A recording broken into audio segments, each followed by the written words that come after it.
নিৰ্বাচনত বিজয়ী প্ৰাৰ্থীসকলৰ মাজৰ পৰা বৰপেটা জিলাৰ মন্দিয়া উন্নয়ন খণ্ডৰ অন্তৰ্গত আঞ্চলিক পঞ্চায়তৰ সভানেত্ৰী আৰু উপসভাপতি নিৰ্বাচনখন মন্দিয়া উন্নয়ন খণ্ডৰ সভা কক্ষত আজি 2 বজাত মন্দিয়া আঞ্চলিক পঞ্চায়তৰ সভানেত্ৰী হিচাপে কংগ্ৰেছ দলৰ মমতাজ বেগম আৰু উপসভাপতি হিচাপে নজৰুল ইছলামে শপত গ্ৰহণ কৰে। প্ৰাপ্ত তথ্যমতে 12জনীয়া সদস্যৰে গঠিত মন্দিয়া আঞ্চলিক পঞ্চায়তৰ ভোটদানৰ ফলাফল অনুসৰি 11জন সদস্যক্ৰমে সোৱাগে খাতুন, আবু শামা সালেহা খাতুন, আজমিনা খাতুন, মামৰিজ আলী, আব্দুল আলী, হাইদৰ আলী, ৰহিতন নেছা আৰু জিন্নাত ৰেহনাৰ ভোট লাভ কৰি আঞ্চলিক পঞ্চায়তৰ সভানেত্ৰী হিচাপে মমতাজ বেগম আৰু সমসংখ্যক ভোট লাভ কৰি নজৰুল ইছলামক উপসভাপতি পদত নিৰ্বাচিত হয়। জানিব পৰা মতে মেধিতৰী গাঁও পঞ্চায়তৰ আঞ্চলিক সদস্য হাছিনা খাতুনে শপত অনুষ্ঠানত অনুপস্থিত থাকে। মন্দিয়া গাঁও পঞ্চায়তৰ যুৱ নেতা মল্লিক হুছেইনৰ সহধৰ্মিনী নৱনিৰ্বাচিত সভানেত্ৰী মমতাজ বেগম, উপসভাপতি নজৰুল ইছলামক লৈ সমৰ্থকসকলে মন্দিয়া ৰাজীৱ ভৱনত আনন্দৰ উল্লাসৰ এখন সভা অনুষ্ঠিত কৰে।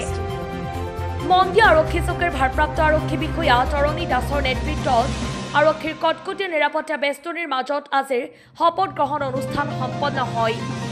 উক্ত শপত গ্ৰহণ অনুষ্ঠানটিত মন্দিয়া উন্নয়ন খণ্ডৰ খণ্ড উন্নয়ন বিষয়া নৱৰত্ন পাটোৱাৰী আৰু বাঘপুৰ ৰাজচক্ৰৰ চক্ৰ বিষয়া তন্ময় ঘোষে উপস্থিত থাকি সুচাৰুৰূপে শপত গ্ৰহণ অনুষ্ঠান পৰিচালনা কৰে। ইয়াৰ এক প্ৰতিবেদন এই মুহূৰ্তত আগবঢ়াইছো। মন্দিয়াৰ পৰা নুৰ মহম্মদ আলী ৰিপৰ্ট, মন্দিয়া এক্সপ্ৰেছ, বৰপেটা। আজি কেনেকুৱা অনুভৱ? বহুত ভাল লাগিছে মোৰ। মোৰ নাম মমতাজ বেগম। পঞ্চায়ত মোৰ পঞ্চায়ত 61 নং মন্দিয়া গাঁও পঞ্চায়ত আঞ্চলিক সদস্য। নামটো কি আছিল? মমতাজ বেগম।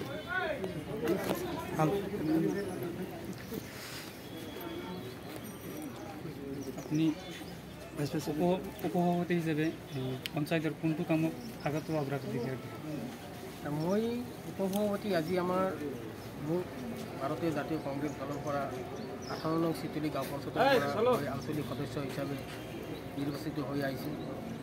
আজি আমাৰ 12জনীয়া যি আঞ্চলিক পঞ্চায়ত হয়, সেই 12জনৰ ভিতৰত আমাৰ 7জন আমাৰ ভাৰতীয় জাতীয় কংগ্ৰেছ দলৰ পৰা নিৰ্বাচিত হৈছে। সেই 7জনৰ ভিতৰত আমাৰ হাইকমাণ্ডে নিৰ্বাচন কৰি দিয়া মোৰ মন্দিয়া জিপিৰ সভানেত্ৰী আজি সভানেত্ৰী ডাঙৰীয়ানী আৰু মই উপসভাপতি হিচাপে আজি সমৰ্থন হিচাপে কংগ্ৰেছ দলৰ পৰা পাইছোঁ। যে নথৈ আনন্দিত হৈছোঁ আৰু আমাৰ হাইকমাণ্ডক অশেষ ধন্যবাদ আৰু কৃতজ্ঞতা জ্ঞাপন কৰিছোঁ। মোৰ 18 নং চিতুলি জিপিৰ সকলো ৰাইজক ধন্যবাদ আৰু কৃতজ্ঞতা জ্ঞাপন কৰিছোঁ। আমাৰ আঞ্চলিক সদস্যসকলক ধন্যবাদ আৰু কৃতজ্ঞতা জ্ঞাপন কৰিছোঁ। আৰু মোৰ এই যি আমাৰ আঞ্চলিক সদস্য আছে, তেখেতসকলৰ লগত পৰামৰ্শ কৰি ৰাইজৰ যিটো প্ৰথম মূল সমস্যা হয়, ৰাইজৰ লগত আলোচনা কৰি আমি সেই সমস্যাটো প্ৰথম সমাধান কৰিম।